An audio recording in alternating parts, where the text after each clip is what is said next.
ও আজকের বিষয় পরিবর্তনের মুখে মঠ। এই মঠ বলতে আলমবাজার মঠের পর্যায় ক্রমে আমরা আলোচনা করব। ভারতীয় ঐতিহ্যের প্রাণধারা গঙ্গা, তার দুই কূলে যুগ যুগ ধরে গড়ে উঠেছে মঠ, মণ্ডপ, মন্দির। গড়ে উঠেছে রামকৃষ্ণ মঠ, নির্মিত হয়েছে নয়নাভিরাম রামকৃষ্ণ মন্দির। এই সব গঠিত হয়েছে ক্রমে ক্রমে কয়েকটি পর্যায়ে।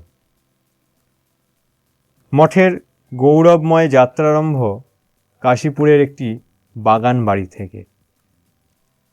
বরাহনগরে সংগঠিত হয়েছিল মঠের বিকাশের দ্বিতীয় পর্যায়। তৃতীয় পর্যায় আলমবাজারে। চতুর্থ পর্যায় বেলুড়ে নীলাম্বর বাবুর বাগান বাড়িতে।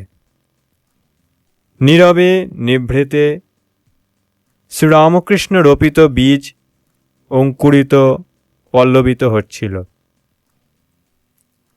দ্বিতীয় পর্যায় পর্যন্ত স্থানীয় লোকের এ বিষয়ে কিছু কৌতূহল মাত্র ছিল, কিন্তু মঠ সম্বন্ধে কিছু প্রত্যাশা ছিল না। শ্রী শ্রী রামকৃষ্ণ অনুরাগী গৃহী ভক্তদের অনেকেরই ছিল উপেক্ষার ভাব। অবশ্য সামান্য কয়েকজনের মঠবাসীদের প্রতি ছিল আস্থা ও সহমর্মিতা।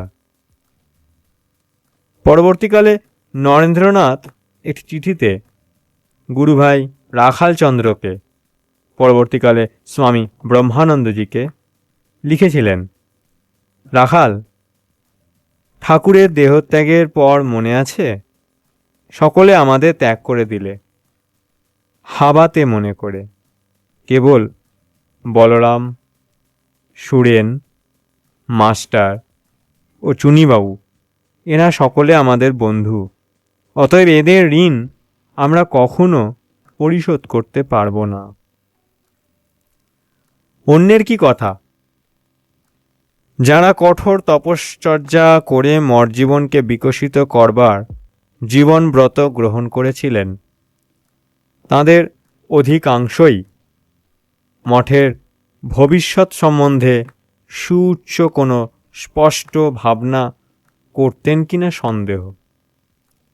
এদের ব্যতিক্রম ছিলেন দুই ব্যক্তি, একজন পুরুষ, একজন নারী। প্রথম ব্যক্তি মঠের তাপসগণের নেতা ঠাকুরের নরেন, পরবর্তীকালে স্বামী বিবেকানন্দ নামে ভুবন বিখ্যাত। দ্বিতীয় ব্যক্তি এক পল্লী রমণী। সামাজিক সম্পর্কে তিনি শ্রী শ্রী রামকৃষ্ণের সহধর্মিণী। তিনি আমাদের শ্রী শ্রী মা সারদা দেবী। বিদেশ বিভূঁইয়ে একটি ভাষণে বিবেকানন্দ আক্ষেপ করে বলেছিলেন, শ্রীরামকৃষ্ণেরই চরণ প্রান্তে কয়েকজন যুবকের সহিত একত্র আমি এই ভাবধারা লাভ করিয়াছি। সব শুদ্ধ 12 জন বা কিছু বেশি হইবে। সকলে মিলিয়া এই আদর্শ প্রচারের কথা ভাবিলাম। মুষ্টিমেয় ওই কয়েকটি বালক এই মহান ভাবধারার প্রেরণায় নিজেদের জীবন গড়িয়া তুলিতে লাগিল। সকলেই হাসিত। হাসি হইতে ক্রমে গুরুতর বিষয়ে পরিণতি ঘটিত। রীতিমতো অত্যাচার আরম্ভ হইল। ঠাট্টা বিদ্রুপ যতই প্রবল হইয়া উঠিল, আমরাও তত দৃঢ় প্রতিজ্ঞ হইলাম। তারপর আসিল দারুণ দুঃসময়। সে কি হৃদয় বেদনা! অপরপক্ষে সহানুভূতি জানাইবার একটি লোকও নাই। একজন ছাড়া কেহই সহানুভূতি জানাইল না। তিনি একজন নারী। সেই নারী তাহারই সহধর্মিণী। তিনি ওই বালকদের আদর্শের প্রতি সহানুভূতি পোষণ করতেন। কিন্তু তাহার কোনো শক্তি ছিল না। আমাদের অপেক্ষাও তিনি দরিদ্র ছিলেন।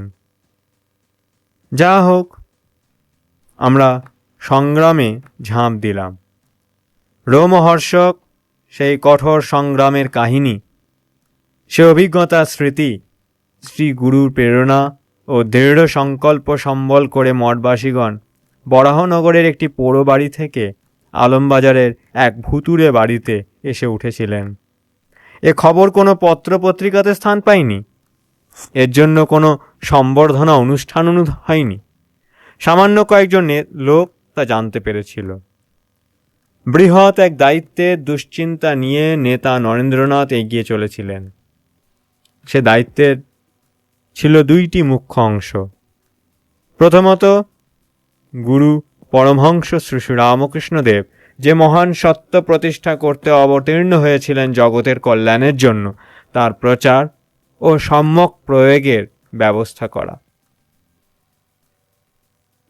এবং দ্বিতীয়ত, তাঁর নিজের ভাষায় আমার ওপর তাহার নির্দেশ এই যে, তাহার দ্বারা স্থাপিত এই ত্যাগী মণ্ডলীর দাসত্ব আমি করিব। তাহার ত্যাগী সেবক মণ্ডলী যেন একত্রিত থাকে এবং তজ্জন্য আমি ভারপ্রাপ্ত।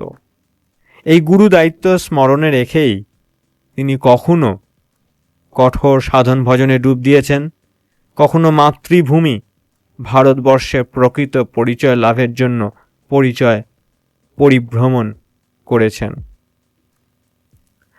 আর কখনো বা 7 সমুদ্র পেরিয়ে ভারতের শ্রেষ্ঠ সম্পদ তার মুনি ঋষিদের আবিষ্কৃত সত্যসমূহ বিতরণ করেছেন।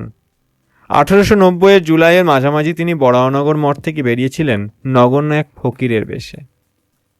প্রায় 7 বছর পর যখন আলমবাজার মঠে ফিরে এসেছিলেন, তখন তিনি বিশ্ববিজয়ী বিবেকানন্দ, প্রত্যাবৃত্ত বিবেকানন্দ তাঁর আরুদ্ধ পরিকল্পনা পরিপূর্ণ রূপায়ণের জন্য আত্মনিয়োগ করেছিলেন।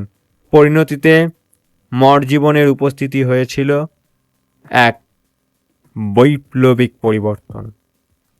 মঠবাসীদের দিনচর্যার ভোল পাল্টে গিয়েছিল। আজ এ পর্যন্তই। ওম শান্তি শান্তি শান্তি। হরি ওম তৎসৎ। শ্রী রামকৃষ্ণায় প্রণমস্তু।